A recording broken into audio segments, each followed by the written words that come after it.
Welcome back. ఉభయ గోదావరి జిల్లాల teacher MLC voting ప్రక్రియ కొనసాగుతుంది. 16,737 మంది టీచర్లు తమ ఓటు హక్కును వినియోగించుకుంటున్నారు. ఇప్పటికే 50% మంది టీచర్లు తమ ఓటు హక్కును వినియోగించుకోగా మిగిలిన టీచర్లు క్యూలో నిలబడి ఓటు వేస్తున్నారు. దీనిపై మరింత సమాచారం మా ప్రతినిధి గణేష్ అందిస్తారు.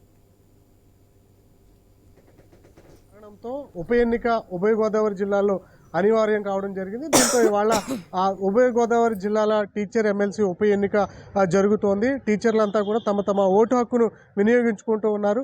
మొత్తం 6 జిల్లాల్లో కూడా ప్రస్తుతం ఓటింగ్ ప్రక్రియ నడుస్తోంది.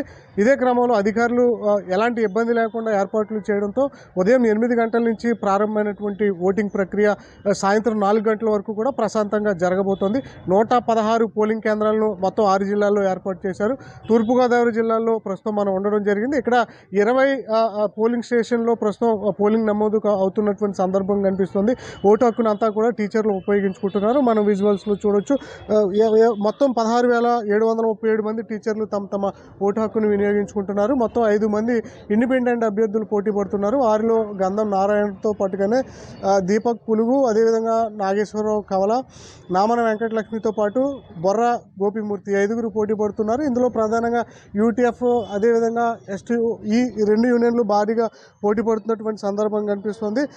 గతంలో చూస్తే యూటీఎఫ్ నుంచే ఎక్కువ మంది ఎమ్మెల్సీలు గెలిచినటువంటి చరిత్ర కనిపిస్తోంది. ప్రస్తుతం ఏవైతే టీచర్లకు సంబంధించినటువంటి సమస్యలు ఉన్నాయో వాటికి సంబంధించి పెండింగ్లో ఉన్నటువంటి సమస్యల కోసం ఎవరైతే పోరాడతారో ఆ నాయకులకి మాత్రమే టీచర్లంతా కూడా మద్దతు పలిగేటువంటి అవకాశం కనిపిస్తుంది. ఇదే క్రమంలో తమ ఓటు హక్కును పారదర్శకంగా ఈవీఎం పద్ధతి కాకుండా కేవలం బ్యాలెట్ పద్ధతిలోనే ఓటు హక్కును వినియోగించుకున్నటువంటి సిచ్యువేషన్ కనిపిస్తుంది. ఇప్పటికే మధ్యాహ్నం సమయం కావస్తుంది. ఇప్పటికే దాదాపు 50% పైగా ఓటింగ్ ప్రక్రియ పూర్తి కావడం జరిగింది. అత్యధికంగా పోలింగ్ స్టేషన్లు ఏర్పాటు చేయడంతో 116 ఏర్పాటు చేశారు. అందులో 16,737 ఓటర్లే కావడంతో ఒక్కొక్క పోలింగ్ కేంద్రం వద్ద 100 నుంచి 150 మంది మాత్రమే టీచర్లు ఈ ఓటు హక్కును వినియోగించుకోవడం పట్ల పోలింగ్ కేంద్రాల వద్ద ప్రశాంతంగా ఓటింగ్ ప్రక్రియ నడుస్తుంది. పోలీసు భద్రత మధ్య ఈ ఉభయ గోదావరి జిల్లాల టీచర్ ఎమ్మెల్సీ ఎన్నిక ప్రస్తుతం ప్రక్రియ నడుస్తోంది.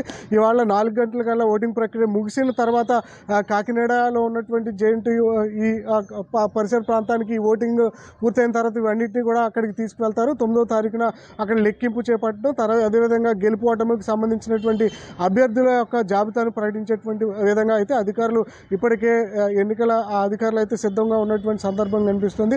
ప్రస్తుతం జరుగుతున్నటువంటి ఓటింగ్ ప్రక్రియ అయితే ప్రశాంతంగా కొనసాగుతుంది. కెమెరామెన్ తిరుమలతో గణేష్, ఐ న్యూస్, తూర్పుగోదావరి జిల్లా నుంచి.